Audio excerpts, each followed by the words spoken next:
खुलुमबाय दिनै मोनाबिलिनि खौरांफोरा जाबाय गिबि खौराङाव दङ रायजो सभानि एमपि रोनगोरा नार्जारिया गोजां बोथोरनि पार्लियामेन्टनि जथुमाव गिबि खेबै खुगा बेखेवदों।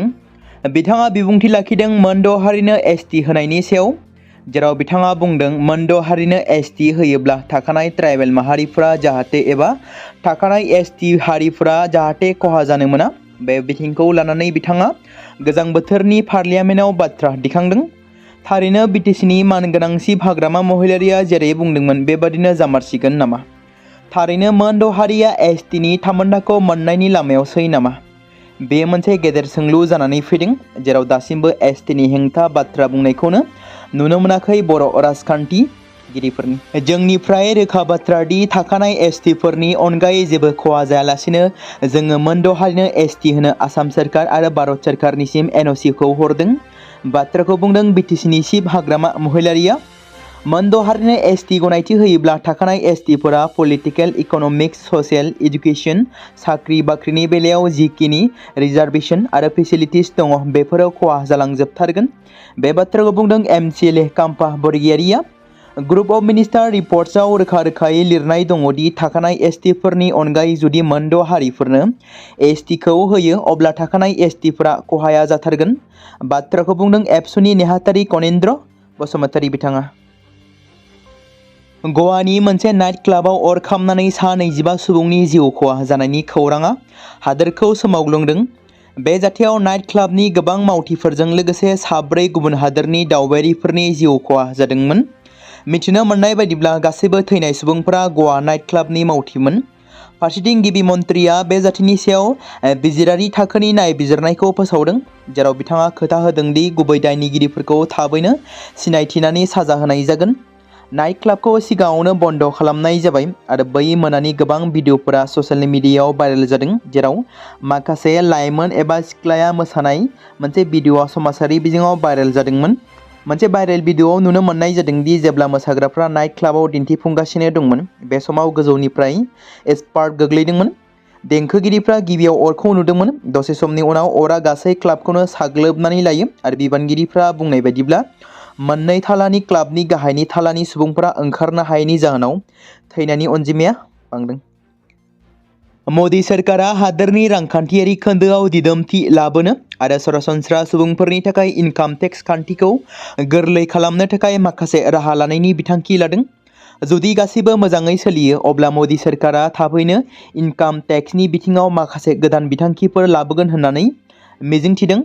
2025 मायथाइनि बाजेटआव जीएसटीआव सोलायनाय आरो इनकाम टेक्स स्लेबखौ खमायनायनि उनाव मिरु सरकारा दा जीएसटीनि बिखान्थिखौ गोरलै आरो पारदर्शी खालामनो थाखाय माखासे बिथांखिफोर थियारि खालामगासिनो दं। साधारन बाहायगिरिफोर एबा फालांगिरिफोरा जीएसटीखौ लानानै जेबो जेंना एबा गोनो गोथोनि मोगा-मोगि जानो गोनां जाया, बेखौ थि खालामनो थाखाय मिरुआ जर'खा बिथांखि लादों।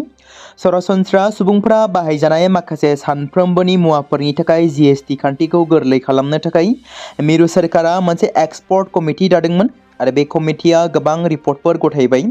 रिपर्टआव माखासे गोनांथार मुवाफोरनि जीएसटीखौ खमायनायनि सुबुरुन होनाय जादों। बेफोर रिपर्टफोरनि सायाव बिथा खालामनानै फैबाय थानाय सानफोराव सरासनस्रा सुबुंफोरा बाहायनाय माखासे मुवाफोरनि जीएसटीखौ खमायनो हागौ होनना साननाय जादों। बे बेलायाव मिरु रांखान्थि बिफानआ फारि फारियै सावरायमेल खुंगासिनो दं होनना सुलुङाव फोरमायदों। मैदेरनि गाग्लोबनायाव तामुलपुर सेसापानि पलासगुरियाव गोबां नखर सिलिंखार जादों। एसे मोनाबिलि जाब्लानो तामुलपुरनि दाब दाब जायगायाव मैदेर आरो सुबुंनि गेजेराव दावहा सोलिनाया दिनैनिल' बाथ्रा नंलिया। थांनाय हरनि समाव पाग्लादिया दैमानि गाखोबोनाय मैदेर फालोआ तामुलपुर जिल्लानि सेसापानि कुमारपारा पलासगुरियाव गोबां नखरखौ सिलिंखार खालामलाङो। सेसापानि पलासगुरि गामिनि अरन्जय नार्जारिनि थाग्रा न', ओंखाम संग्रा आरो न' लाइलथर गय बागान सिलिंखार खालामलाङो होनना मिथिहोदों।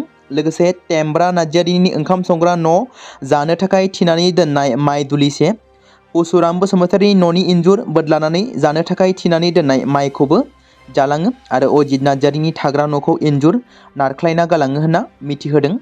दुखुजों सैनानै नखरा हाग्रा बिफान आरो सोरखारि बिफाननिफ्राय अनसुंथाइ होफैनो थाखाय खावलायदों। हाग्रानि मैदेरजों सिलिंखार जानांनाय नखरा दासिम हाग्रा बिफान, एमसिएलए, एमएलए आरो सोरखारनिफ्राय दासिम जेबो बिफाव लाफैनायखौ नुनो मोनाखै होनना फोरमायदों। हाग्रा बिफान एमएलए आरो सोरखारि बिफाननिफ्राय मा बिफाव लायो समाजो फोरमायसिगोन। बर' सावथुन नायनो मोजां मोनग्राफोरनि थाखाय मोनसे गोजोनथाव खौरां। चापागुरि इउनिभार्सेल सिनेमायाव सफैबाय बयजोंबो अनसायजानाय जांख्रिथायनि थैसाम 2आ।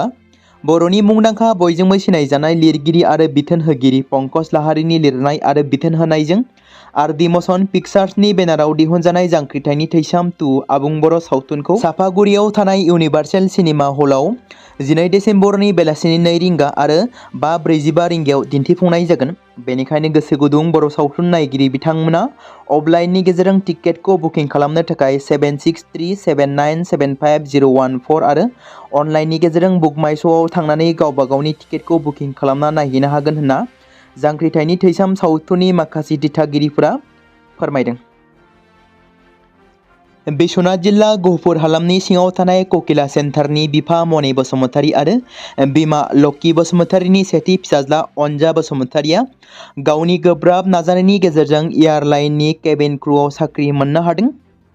बिथाङा बेबादि गावनि जाफुंसारनायखौ दिन्थिफुंनो हानानै ओनसोलनि आरो बिमा बिफाखौ गोजोननाय लाबोनो हादों।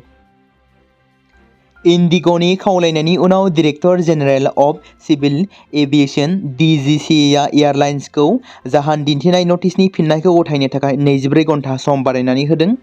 इन्डिग'आ दिनै मोनाबिलिनि 6 रिंगासिम फिननाय होनो नांगोन, जेराव दासिम इन्डिग'नि माखासे थांलाय फैलायनि थाखाय गोबां बन्द जानायखौ लानानै गोबां दुंहाव थासारि सोमजिदों। इन्डिग'आ दिनै मोनाबिलिनि 6 रिंगासिमाव फिननायखौ होगोन होननानै मिथिहोदों, जेराव DGCA गावनि फोसावबिलाइयाव रोखायै मख'दों दि एयारलाइन्सनि दावबायारि सिबिथायाव माखासे मावथिफोर दं आरो बेनि थाखाय बिसोरनि सायाव मा राहा लानांगौ बेनि सायाव सावरायगोन। डाइरेक्टर जेनेरेल अफ सिभिल एभिएशनआ 6 डिसेम्बर खालाराव फोसावनाय जाहोन दिन्थिनाय नटिसखौ फिननाय होनो थाखाय इन्डिग'नि एकाउन्टेबल मेनेजार आरो चिफ एक्जिकिउटिभखौ 24 घन्टा सम बारायना होदों। मख'नो गोनांदि एयारलाइननि नखरारि खामानिफोरजों सोमोन्दो थानाय खामानिफोराव जेंना नुजाथिनायखौ मख'नानै गोबां बिरखं गाथोनफोराव मावफुंनायाव जेंना सोमजिहोनो हाथाव गुबुन गुबुन जाहोनफोरनि बिदिन्थि होदों आरो खावलायनायखौ नायबिजिरखांनायनि उनाव DGCA 8 डिसेम्बरनि मोनाबिलिनि 6 रिंगासिम सम सिमाखौ बारायनो होयो आरो आरोबाव जेबो बारायनाय जानाय नङा होनना रोखा बुंथिदों। दिनै पार्लियामेन्टनि गोजां बोथोरनि जथुमानि 6थि सान। दिनै माहारियारि मेथाइ बन्दे मातरमनि 150थि बोसोरारि फालिथायनि समाव सुबुं आफादाव मोनसे जर'खा सावरायनाय जायो। बेनि गेजेरजों भारतनि उदांस्रि सोमावसारनायाव मेथाइनि जारिमिनारि गोनांथि आरो अरायथा उनमोनथायखौ बेरखांहोनाय जादों। गाहाय मन्त्रि नरेन्द्र मोदीआ बे मुंदांखा मेथाइनि गोबां गोनांथार आरो बाङाइ मिथिजानाय बिथिंफोरखौ बिबुंथि लाखिदों।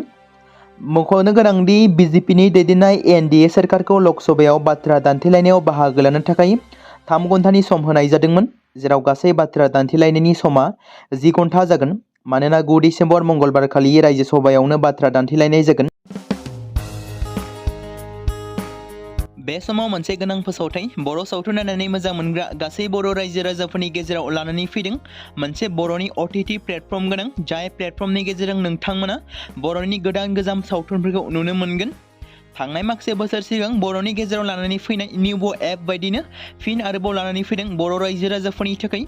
बे बाथ्राखौ मख'नाया गोनांदि 2025 मायथाइनि जानुवारि दानाव ओंखारनाय आंगो स्ट्रिम मुंनि मोनसे OTT प्लेटफर्म गोनां निउबो एपनि गेजेरजों नोंथांमोना गोबांथार बर'नि सावथुनफोर जेरै ट्रेजेडि, रमान्टिक, एक्शन आरो कमेडिजों बुंफबनाय सावथुनफोरखौ नुनो मोनगोन, जेरै सनानि नखर, थांखि गैयै समाज, अनसुला आफा, हिर', बिमा बायदि बाजै, अर, थैसाम, वान्टेड, संदान आरो रं नाम्बार बायदि सावथुनफोरा मख'जाथाव।